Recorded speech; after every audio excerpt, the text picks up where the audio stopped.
Okay, hello everybody. Sorry I'm late.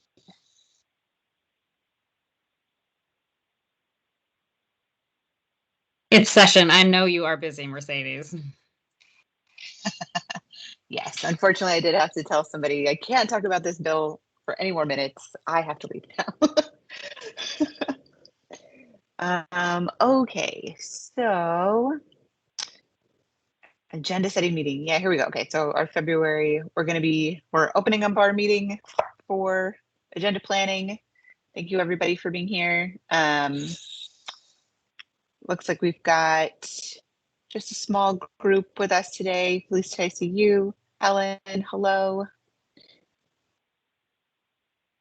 So we'll talk about our regular February meeting for next week. And then we've had a couple of things come up around kind of how we're organizing our information. So I wanted to maybe hear from our project planning group. I don't know if we have anybody here who's currently working on that. And wondering if we could kind of maybe see what's going on with that team. There's been a request for kind of maybe some new tools for how we organize the information that we're getting, because we are getting a lot and we're going to keep getting more. And so would love to hear kind of folks' ideas around how we can better organize that information. Kind of like a comparative chart was something that someone else recommended. So I'd love just to hear some ideas there, and whether or not that's something that that subgroup could potentially take a look at. And then also wanted to talk about, it's not on our agenda here, so I'm going to add it, but the DOJ memo that we've been talking about. We've started to get a little bit of more information that I think is going to be helpful in how we set those questions. But Felicia, I know you had already kind of drafted some. And so I wanted to kind of check in on that. Like, do we feel like we have all the questions that we want to ask them in kind of a structure that we want it? And start requesting kind of like a more formal memo come. I know we've gotten a couple of like email responses to things. And then it looks like we also have March agency requests. So I think let's do the first part first, because I think it'll be easiest, the February regular agenda, because I think we'll probably just follow what we did in January. Where, oh, thank you so much, Amy. Like looking through my own notes. You're Thank you so welcome. much. Yep, well, we'll do our call to order, our public comment, then we'll go through the agencies, take a break, and then talk about kind of we'll have the DAS presentation. And I don't know if on the timing for this one, if we'll have, hopefully we'll have time for maybe like a quick look ahead. But I think that would probably be about it for the agenda.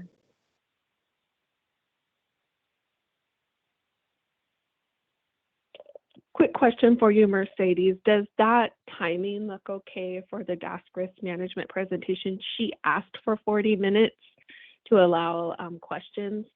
And I mean, I think because we have less questions for the agencies, I think those presentations might go a little faster than they have in the past, but I don't know.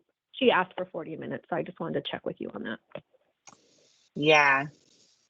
I don't know. It did feel like the agency presentations went really quickly, as it was. So if we've got 15 minutes, and we've got how many agencies there? 1, 2, 3, 4, 5, 6, 7, 8, 9.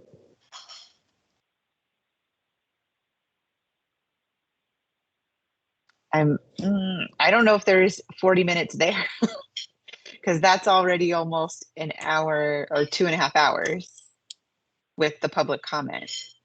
So as much as they'd like 40 minutes, I just don't know if we have 40 minutes to give. Right.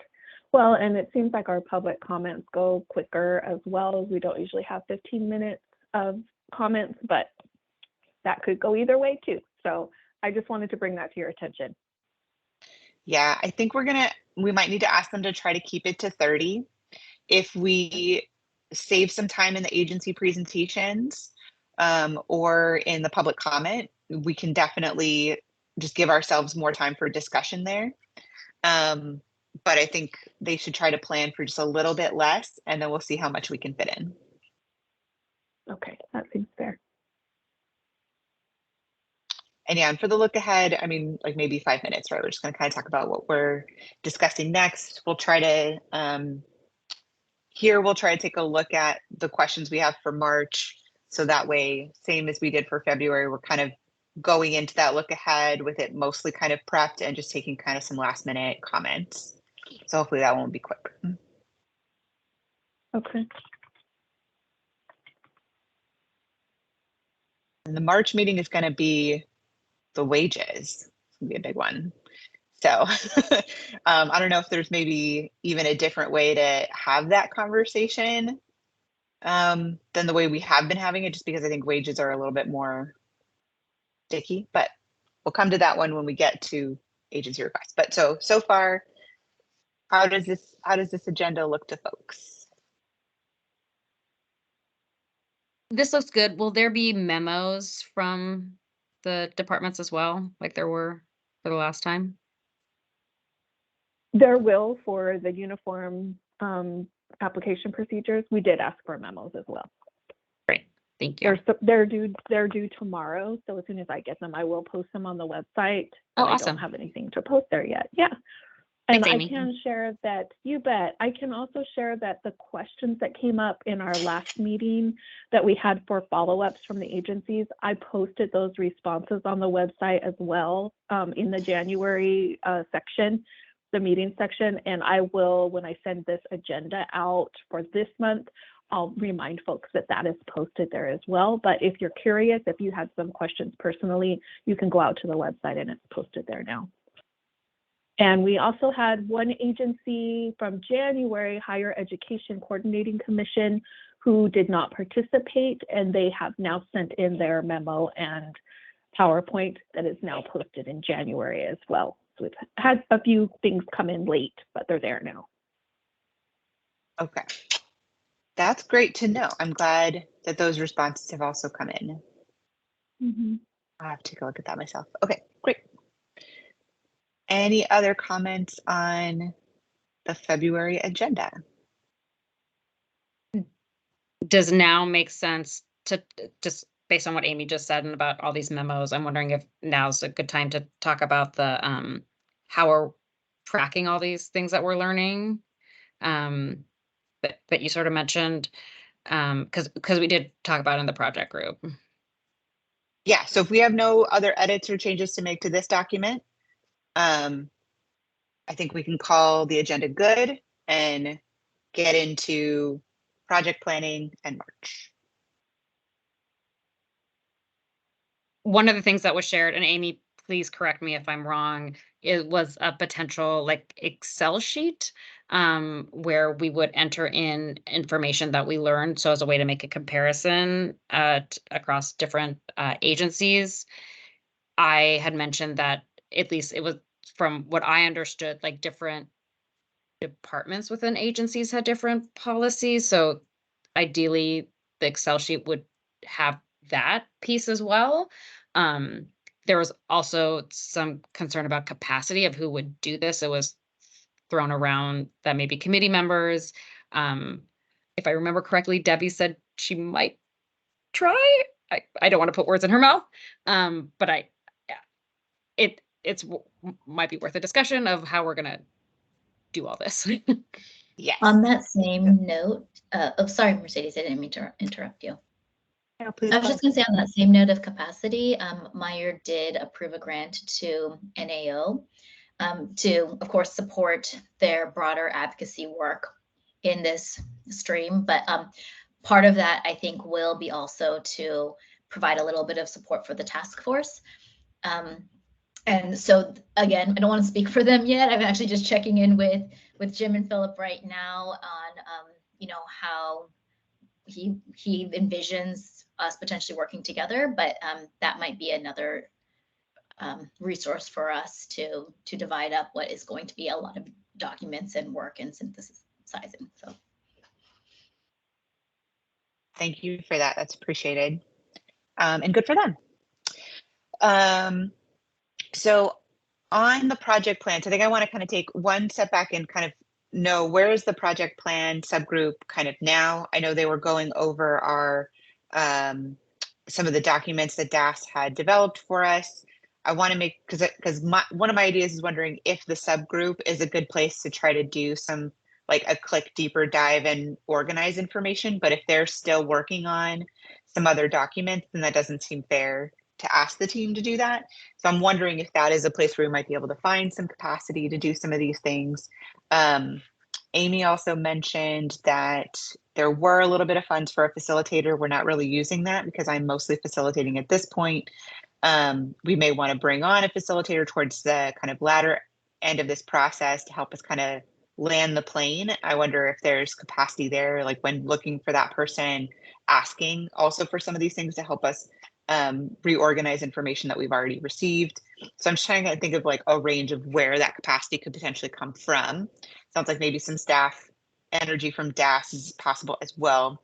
But Felicia, since you're on the project planning team, can you give us a sense, because I haven't been attending the meetings myself, of kind of like where the group has been, what they've kind of done so far, and what you feel like the capacity is right now for that group? Amy, please correct me if I'm wrong. I would say that we probably need one more meeting to finalize the project plan. And so I would envision that we wouldn't have capacity to do this in those meetings until April. Okay, And it's a very helpful. small team. And I'm not particularly enthused about doing that. So wondering if there's capacity elsewhere. Yeah, and we have a whole bunch of other committee members, right?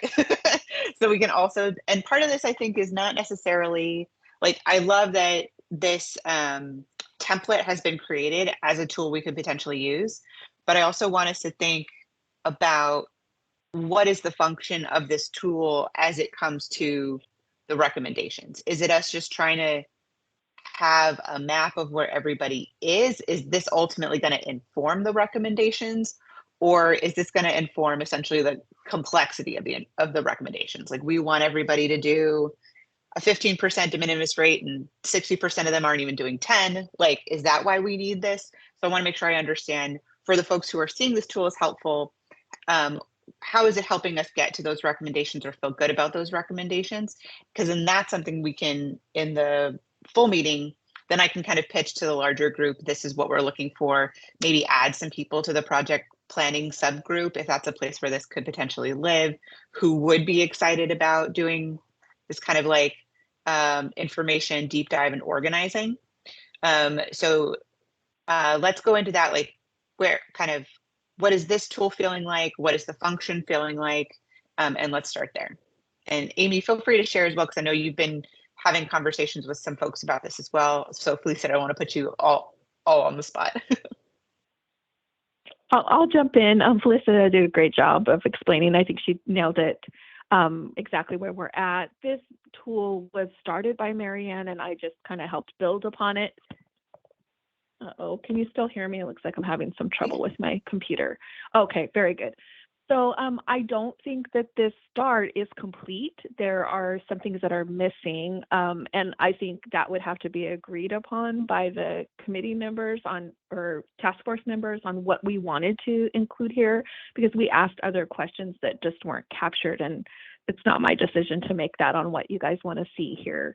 So I think the tool can be useful, especially for some folks who want to see us taking action and they want to see some things. I think there's some folks who are feeling like we're not taking enough action at this point, and so they want to see us doing more rather than just in listening sessions. So that is what it is. I'm just putting it out there, but the tool itself does need some more development and some work. And I agree with you, Mercedes, that we need to decide how this tool is going to help us. Originally, when Marianne presented it, she thought that maybe each task force member could take 2 of the agencies in the list and they could track for those agencies, so that it's not a burden on one person or one staff member to complete the whole tracking sheet. So if everybody just took 2 agencies, and we could just bang it out that way, but just sharing her initial thoughts with you since she's not with us today. That's where we're at. Thank you for that.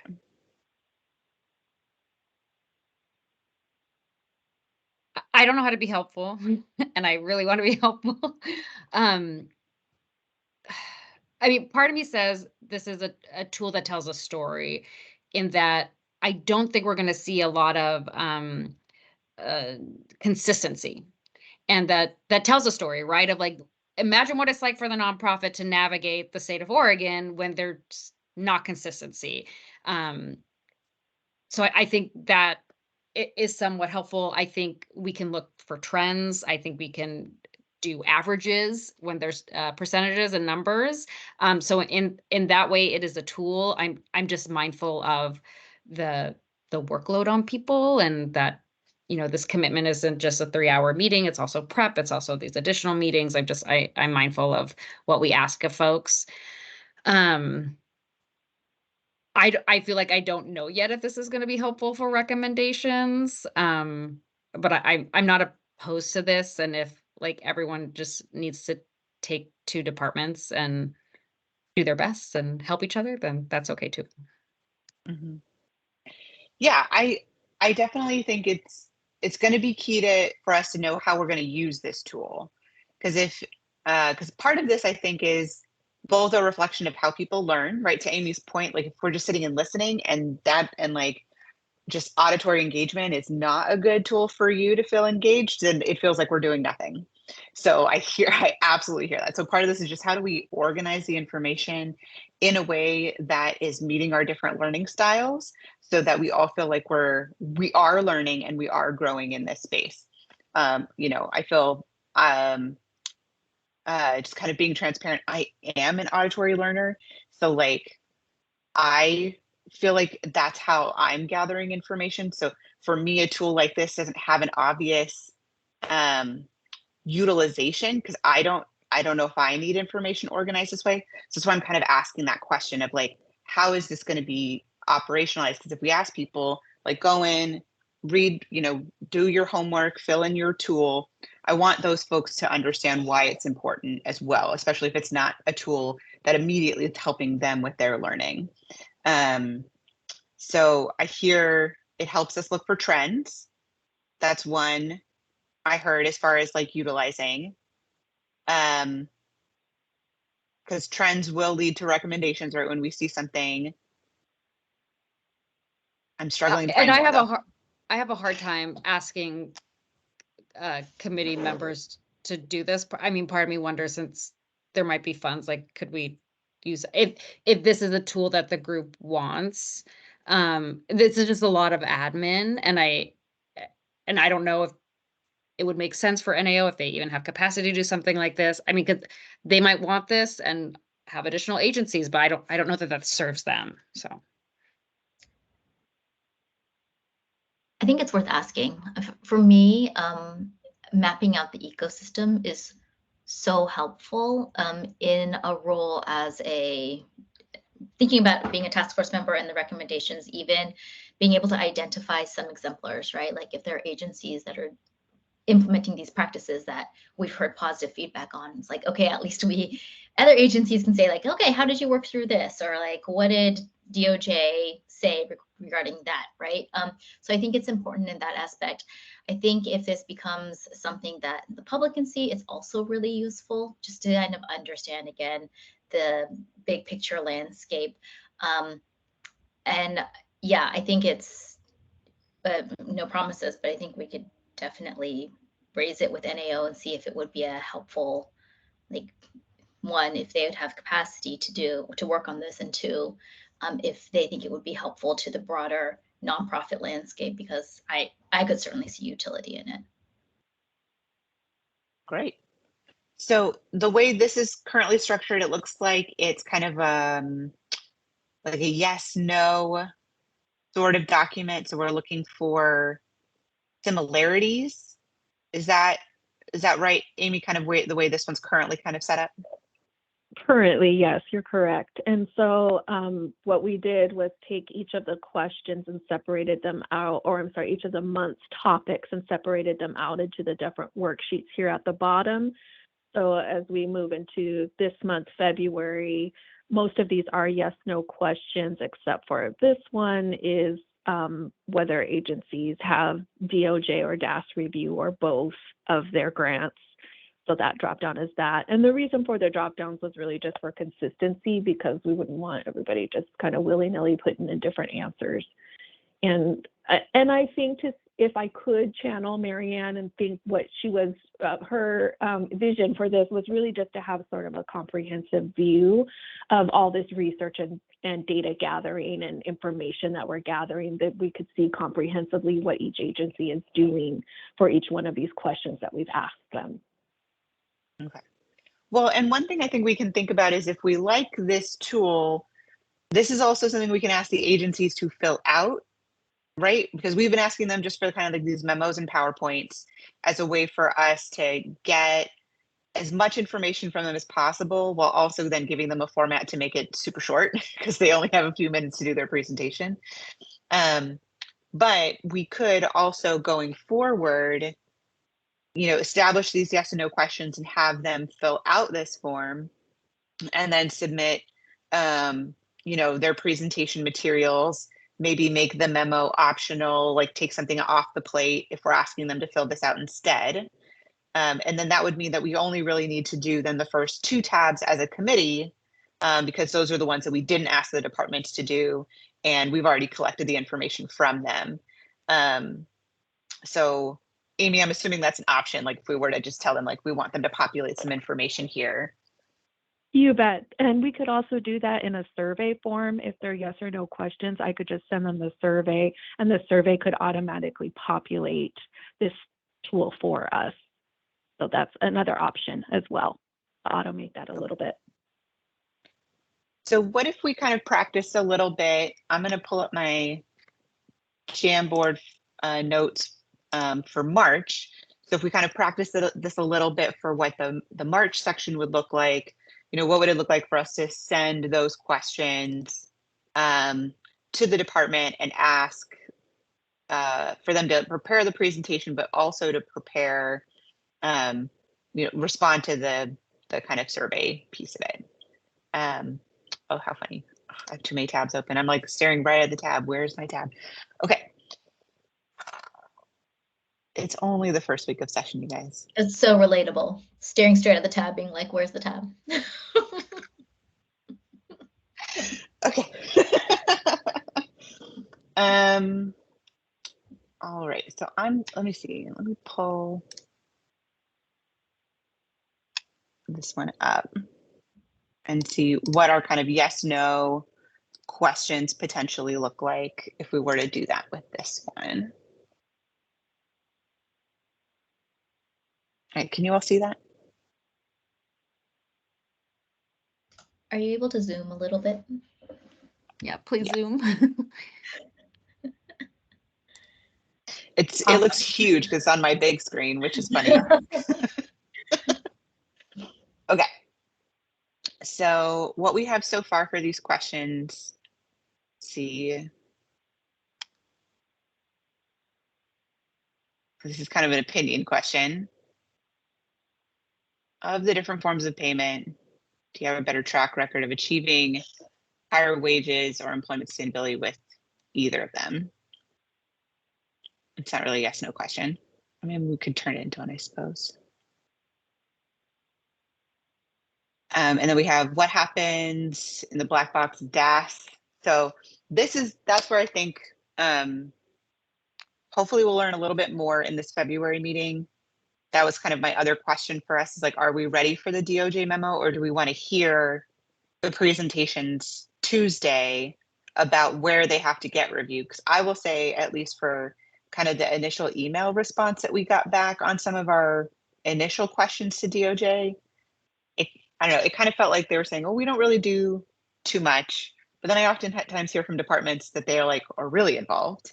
So I kind of want to hear what the departments say at the February presentations about when they have to go to DAS or DOJ for review, and then maybe ask for that like bigger DOJ memo that has also those other questions that you had, Felicia. But just temperature check on that. Does that feel like okay timing to wait one more month, or are we really feeling like we're still missing that and we want it sooner?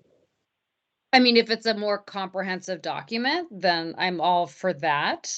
I think I'm okay with that. So April? Yeah, so then we would be asking for, we'd probably finalize the questions that we want in our March agenda planning meeting, and then send that to them and give them a little bit of a timeline to send back. I definitely do have, like, tend to have this feeling that with this one in particular, we have to make sure we're asking the questions in the right way, not just the right questions. Totally. That's my, yeah, okay. So yeah, so this one, I think, I'm not sure this is a wages question at this point, and hopefully we'll address this one.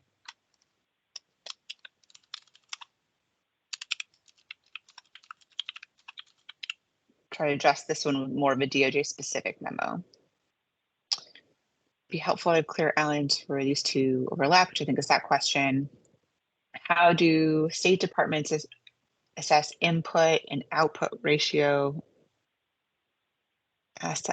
assess capacity of contractors? Oh, also, no, I guess no question. I think this one is getting at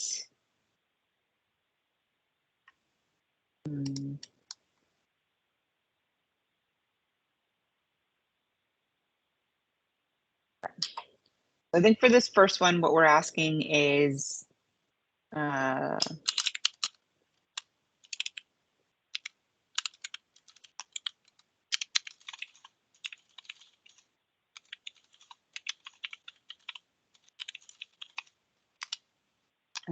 so wage allowance is mapped to the different types of payment structures.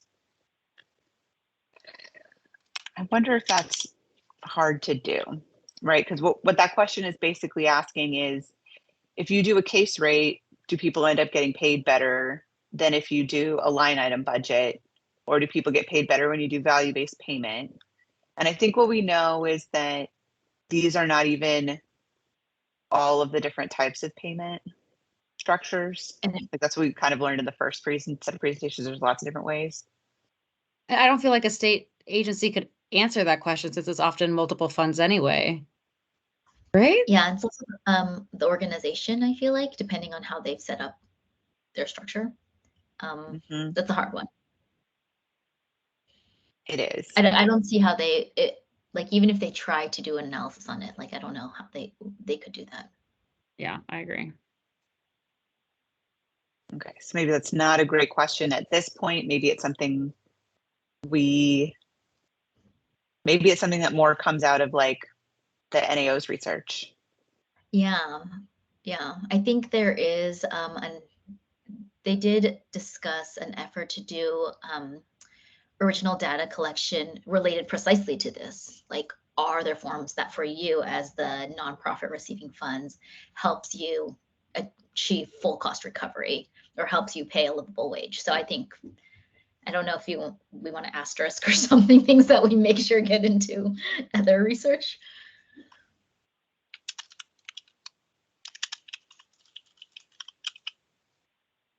Okay.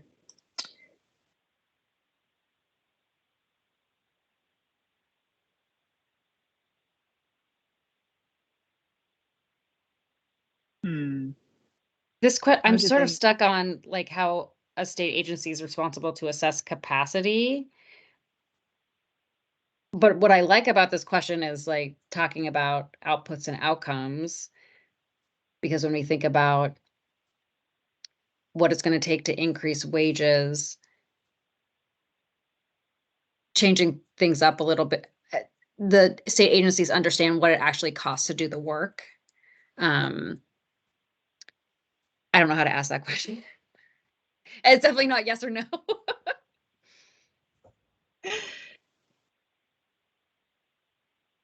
I actually love this question because I think it tries to demystify, like, thinking again about fundraising or trying to get a grant or contract.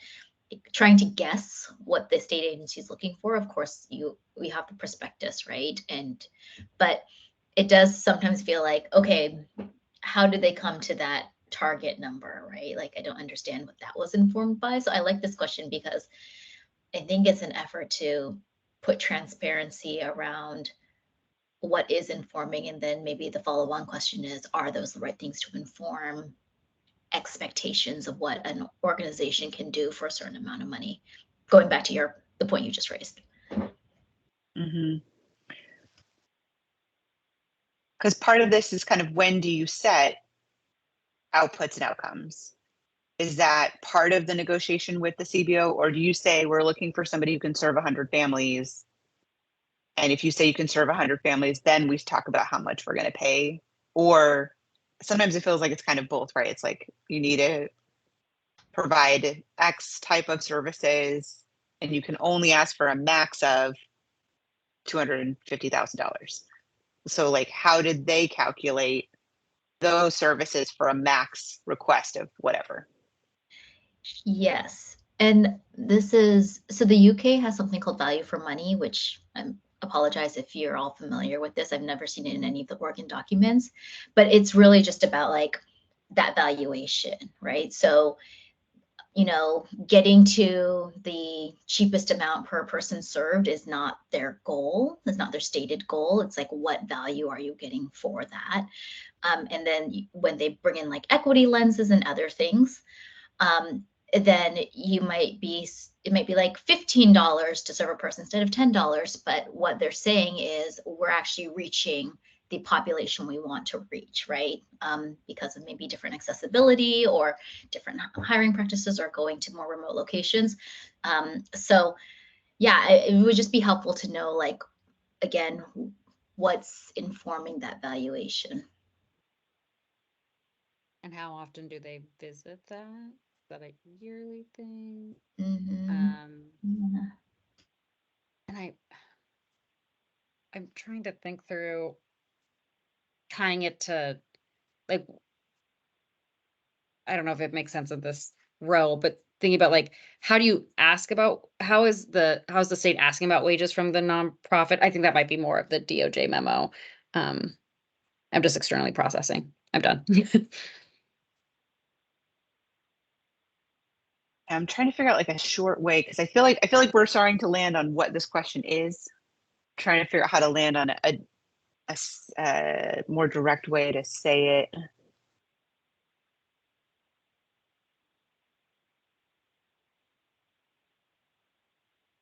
What calculations are used to determine your final numbers, the final numbers in the RFP?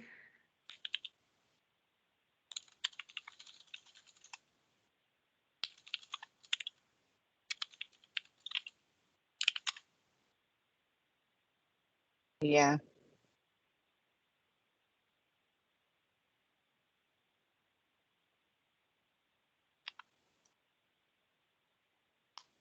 I think it's in the contract.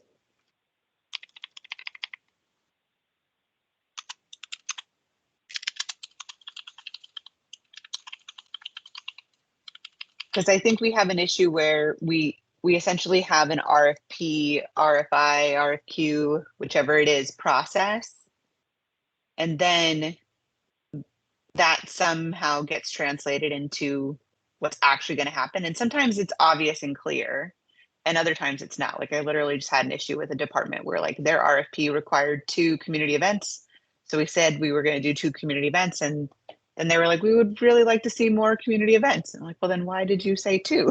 Maybe you should have said how many you wanted, right? And like, we agreed the amount of money was enough to do more than 2, but you said 2.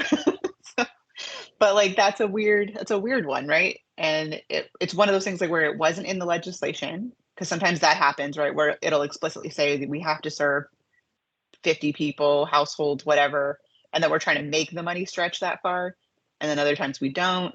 And so like, that was one of those weird ones where like, you didn't have to say 2, like, you made that up. But yeah, I think this is a little bit closer to the question we're getting at there. Also, is there a way to write this question so that it's like a yes or no, or there's a series of answers for like a survey.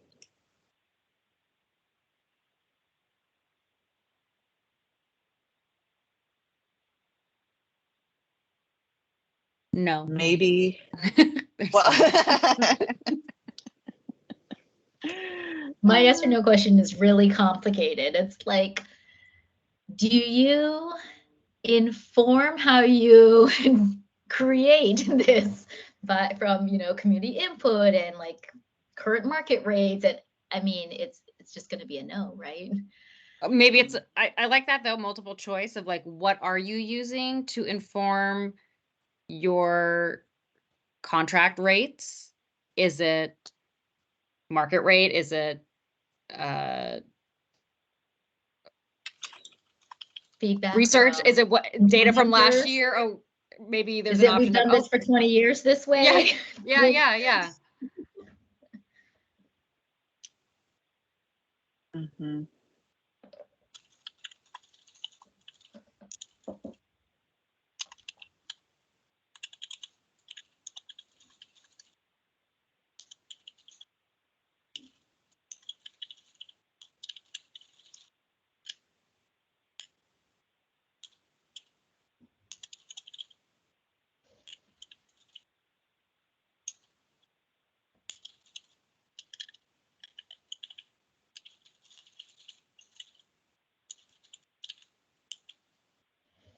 That's kind of a yes or no question. Do you have a standard formula? And maybe that formula is less fiscal year's current service level, right? Because that's that's just how we've done it for many years. And that then like the only calculation that folks are using are whatever LPRO uses for current service level. Like that could be true.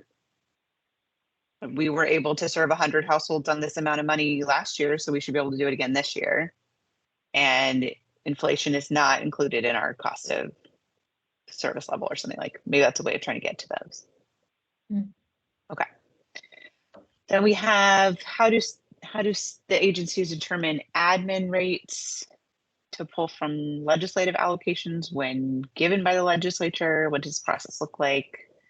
And what needs are being addressed? So we did talk a little bit about admin rates. That was in that chart for from the cost recovery. And I think what we heard is that the admin rates are all over the place.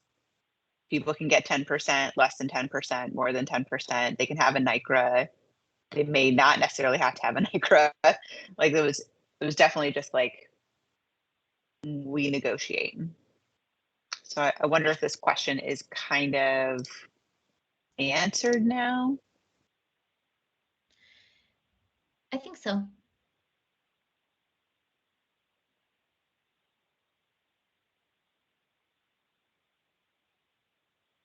Okay.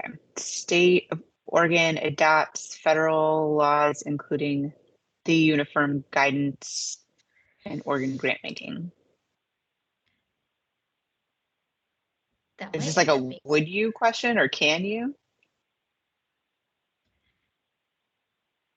Or are you I like mean, I think currently practicing these rules?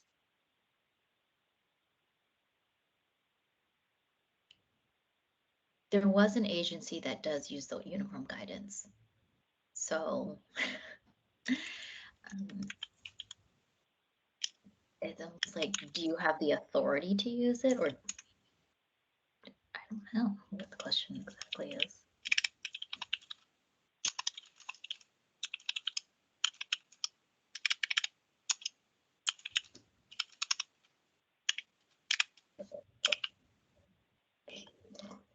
Is it just, does the agency consistently use it? Most of it is no. I think I'm trying to understand if that could be a possibility, right? Does your agency have the ability to, not even ability, like what's a synonym for permission, right? Because of course the logistics of actually implementing the uniform guidance might be something different from the top level approval to even make that decision or explore it.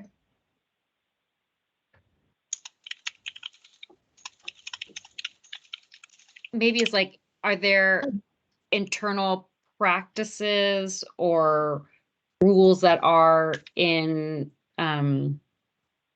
defiance is the wrong word, um, not in alignment with the uniform guidance? Like, as a state agency, are you getting like different information about what you're supposed to do? Like, there's this set of rules, but what we do internally is different. I don't know if that makes sense.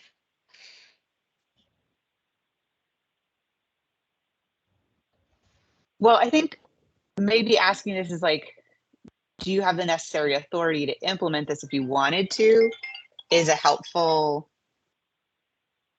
kind of question, because I think one of the other things we're trying to get at in some of these places is like, do you have the administrative authority to do these things, or do you need legislative authority to do these things? Mhm.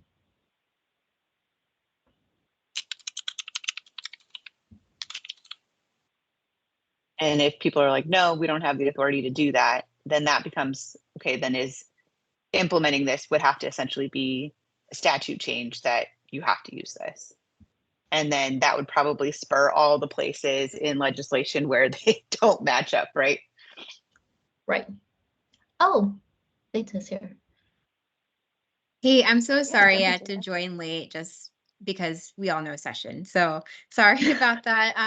And I didn't want to interrupt all of your great brainstorming. So, but I just had a question about this particular section. I'm wondering, I know, and sorry I missed the beginning of the meeting. So it sounds like you're shooting for yes or no questions, but I wonder for this one, if it might be useful for agencies to list out the ORS or the specific rules that might need some of those changes, just because I don't know if they're going to be the same across all agencies or if they might be different based off of like program development or like other statutes that maybe we're unaware of. But yeah, just curious if we want to kind of dive into that specificity just in terms of getting to an eventual recommendation that could propose changes.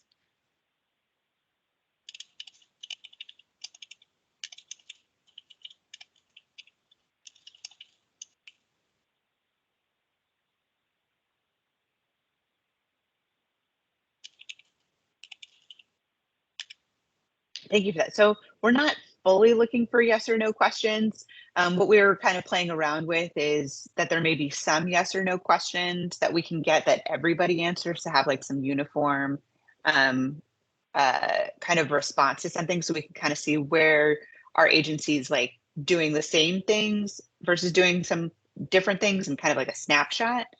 So we're kind of playing around with the idea of pairing the presentations with a survey that would be more like yes, no, or short answer responses, so that we can do that kind of comparison between agencies, but still allow agencies to give us like full responses on the questions that we do want. Got it. Thank you, Mercedes. Okay, so then this one I think is an easy, we can just change this into a,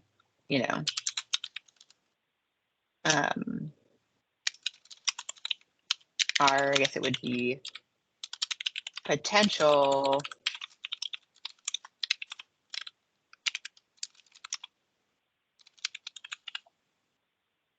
and I know some agencies do this kind of stuff. Like there are some agencies that have like a lot of community engagement before something goes live, and then others that have like none at all. So I think this will be an interesting one to see how many have kind of created a co-creation space within their bodies of work. So that'll be interesting. Okay. Seems funders have a vested interest in complicating grant applications. So how do we accomplish any of this without addressing this issue? Simplicity is the question.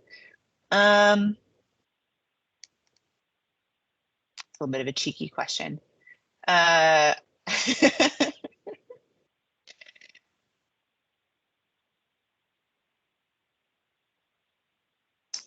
mean, it does kind of get to like, how much do you see this work as, or how we're balancing essentially customer service and competition?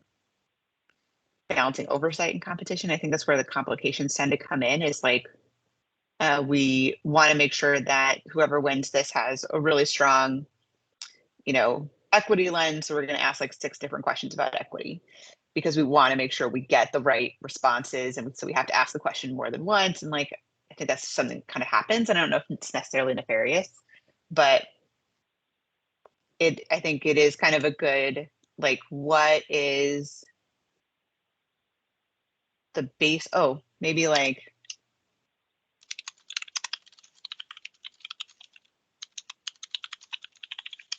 do you have templates? That way, do you have something consistent that you're using when you're doing this? Or are you creating this from the ground up every single time?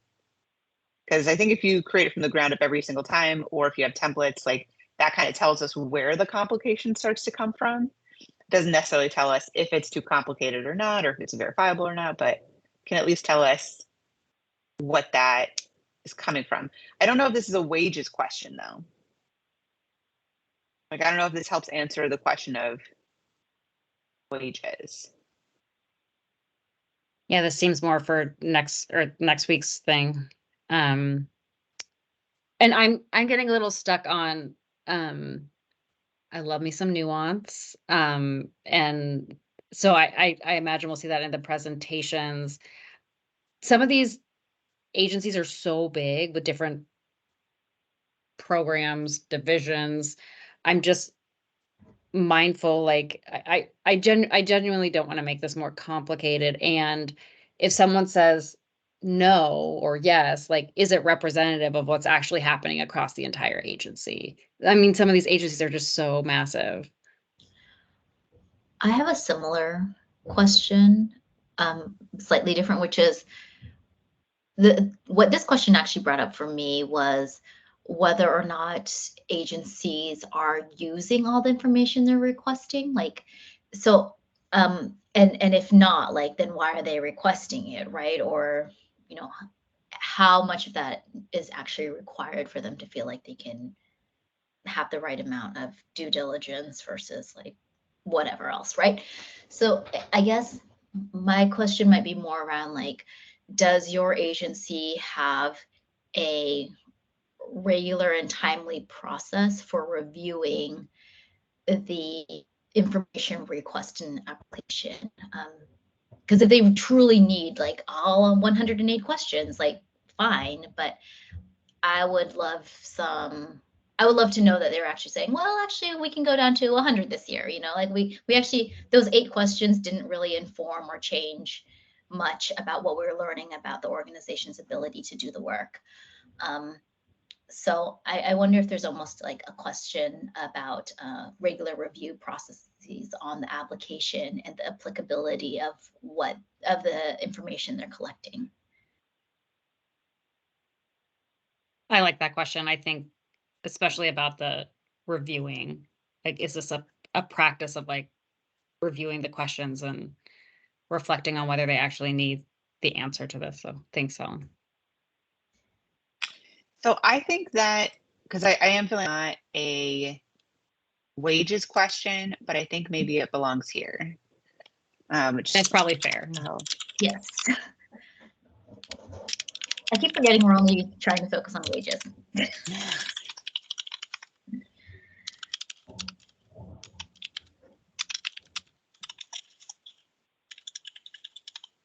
We'll leave that for now, but we can fix it when we get back to that topic.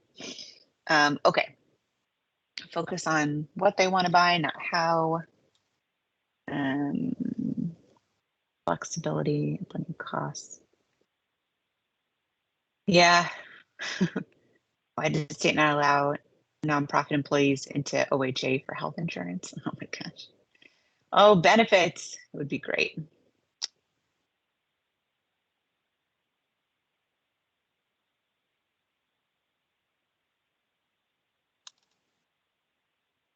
I'm just noticing we're running out of time. Yeah. Okay. No, go for it. What are you seeing? No, I think question 11 is getting to something that we were kind of discussing up above, is like, how are you coming up with these numbers? So I don't know if we're asking it in the right ways, and maybe just like they do, we have to ask in multiple ways to make sure it's answered. Because it's a big concern, right? Of like, yeah, like, are you using last year's numbers? Are you using 20 years ago numbers? Are you using market research? So anyway, I just think this is a different way of wording the question.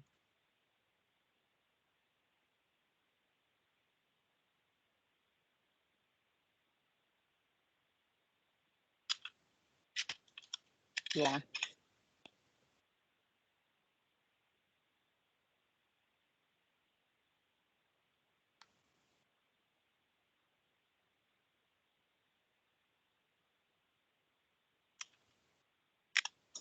Yeah, cause I was like, do you pay for outcomes is part of it, right? Because that's like you said, the other question is like,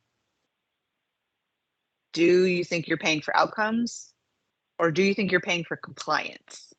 Because that's the how, right? It's like a lot of times it feels like we're budgeting to compliance and then trying to make the outcomes happen.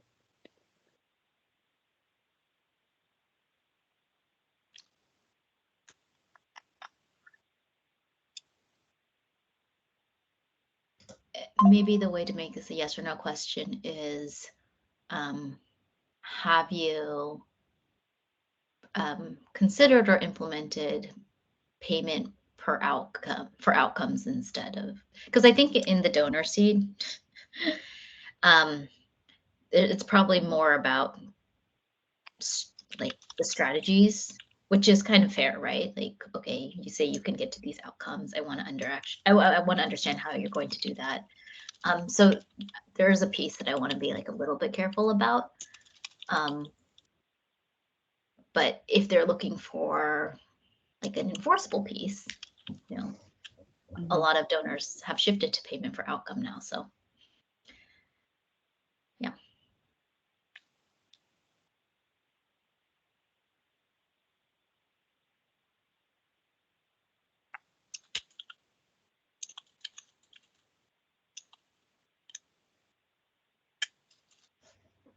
I don't know what to write. Maybe it's, have you asked the nonprofit like what it takes to get to that outcome, not this is what we have and this is what we need. I mean, we could talk about wages for hours, and I know we're going to. I look forward to these wonderful conversations next week.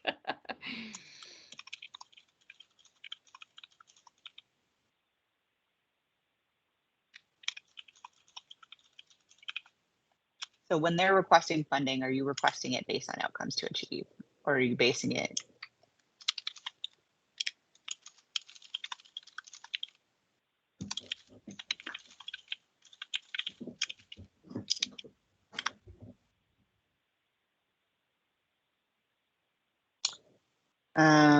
So here I think we want to get, this is, I think, pretty good. So like how,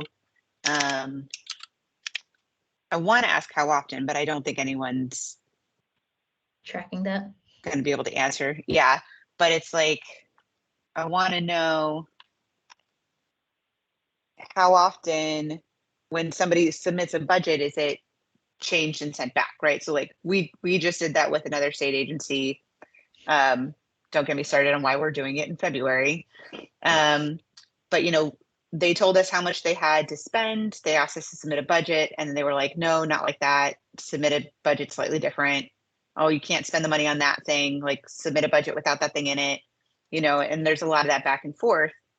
And this all started, of course, we had already submitted and thought we were approved. And it wasn't until like this point now we're like, well, you are approved, but now we have to approve the individual like line item things in the budget, and some of them don't count anymore. So trying to like shift those things around.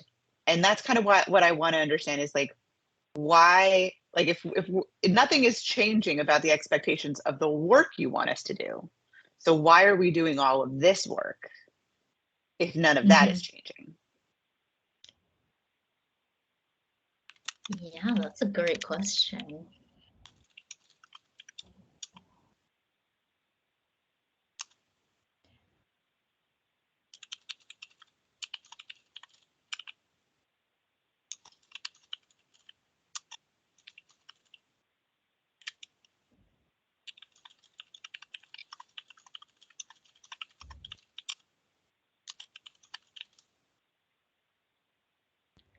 How much do you stipulate is kind of a weird way to ask it, but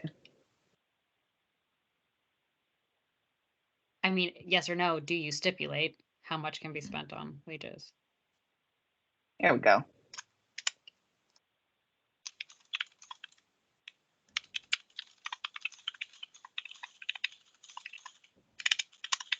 Cool.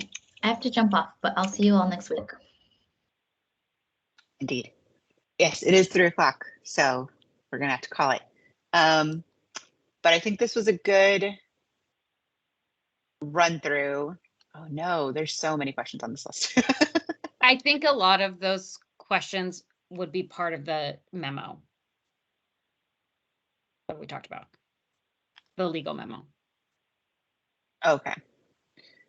So we'll start there. I'll try to clean this up a little bit so that when we come to the meeting in February, I can pull up a list of like, here are the questions that we think we're going to ask. Do folks like the idea of trying to do a little bit of a survey thing instead of just the memo and the presentation? I think it's worth a try. I think it would allow for information in a clear way. I mean, the memos are a tool. This will be a tool that we use to get to our recommendations. Okay. So I'll clean this up a little bit. Amy, I'll send this to you. And I know we don't have Marianne on the call, but I love her take since she was kind of thinking about this in the form of that spreadsheet. Like, are these the kind of questions that she would put in that tab? Does she have other questions? I don't know if you can share with her a little bit so she can come to the February meeting, with her kind of guidance ready on what she'd like to see if we were to do more of a survey tool alongside the presentation materials for the March meeting. Does that make sense? Yeah, I'd be happy to do that. Mercedes, do you think that this is something we could take care of tomorrow? Maybe the two of us could meet tomorrow. I just have to let you know I'm getting ready to go out on vacation for 2 weeks, so I won't actually be at the meeting next week, but I have a very capable backup. Her name is Summer Warner. She will take care of you during the meeting. But as far as all the prep work, I definitely want to get it taken care of before I go out on vacation. So could the two of us maybe meet tomorrow? Yes, and I'm going to be so sorry, but can you meet at like 8 a.m.? My whole day is like all over the place. I So if can I don't do do you that. first, I feel like I'm going to move. Okay. It's like if I don't do it first, Okay. I feel like I'm going to lose you. Okay. All I right, can we'll do do that. that. Thank you so much. Thank you. Thank Take care, you. everybody. Bye-bye.